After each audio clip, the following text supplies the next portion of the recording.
Exercise 3.1, question number 3. A wheel makes 360 revolutions in 1 minute. Through how many radians does it turn in 1 second? तो हमारे पास एक wheel है और ये 360 revolutions 1 minute में कर रहा है। तो 360 रेवोल्यूशंस का मतलब अगर इस व्हील का एक कोई पॉइंट कंसीडर करें तो यही पॉइंट 1 मिनट में पूरा इस व्हील को कवर करके रोटेट होके वापस इसी जगह पर आ रहा है 360 टाइम्स। मतलब ये व्हील है तो कुछ टाइम बाद ये कुछ इस तरीके से होगा, ये पॉइंट ऐसे घूमकर यहाँ तक पहुँचा होगा, फिर कुछ समय बाद ये यहाँ तक पहुँचा होगा, फिर यहाँ तक, फिर यहाँ तक, और अगेन इसी पॉइंट पर आ गया। तो ये हो गया पूरा एक रेवोल्यूशन। ऐसे ये 360 रेवोल्यूशंस कर रहा है 1 मिनट में। तो how many radians does it turn in 1 second? अब हमसे पूछा है कि कितना रेडियंस वो 1 सेकेंड में टर्न कर रहा है। अब रेडियंस फाइंड करने से पहले हम ये देख सकते हैं कि हमसे पूछा है 1 सेकेंड में और 1 मिनट के रेवोल्यूशंस दिए हैं। तो सबसे पहले हम ये देखते हैं कि 1 सेकेंड में वो कितने रेवोल्यूशंस मेक कर रहा है। अब क्योंकि 1 मिनट में होते हैं 60 सेकेंड्स, तो 60 सेकेंड्स में वो 360 रेवोल्यूशंस कर रहा है। ये हमने इस गिवन स्टेटमेंट से एक्सप्रेशन फाइंड किया।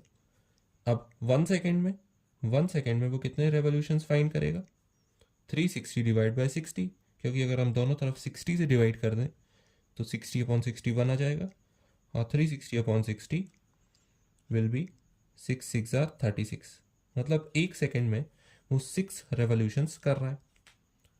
अब हमें ये पता है कि एक सर्कल का कंप्लीट एंगल अगर हम सेंटर से मेजर करें, मान लेते हैं यही एक पोजीशन थी व्हील की स्टार्टिंग, तो इस पॉइंट से लेकर हम यहाँ से मेजर करके वापस ही इस पॉइंट पर आ जाए तो ये एंगल होता है 360 डिग्रीज या फिर 2 पाई रेडियंस।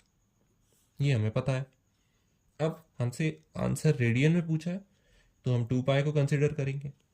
मतलब 1 रेवोल्यूशन में हमें 2 पाई रेडियन एंगल मिलता है। हमने ये इस डायग्राम से समझा। तो अगर हमारा व्हील 6 रेवोल्यूशन कर रहा है 1 सेकेंड में, तो 1 सेकेंड की कंडीशन तो हम पहले ही फुलफिल कर चुके हैं, तो हमें सिर्फ ये देखना है कि 6 रेवोल्यूशन में कितना एंगल मिलेगा।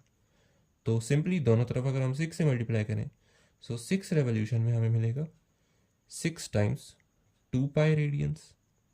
तो 6 2 12, सो 12 पाई रेडियंस हमारा आंसर होगा।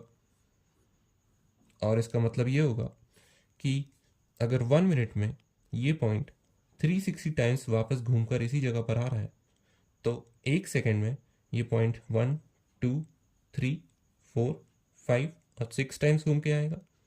और एक टाइम घूमने में ये 2 पाई कवर कर रहा है, तो 6 टाइम्स घूमने में ये 12 पाई रेडियंस एंगल कवर करेगा।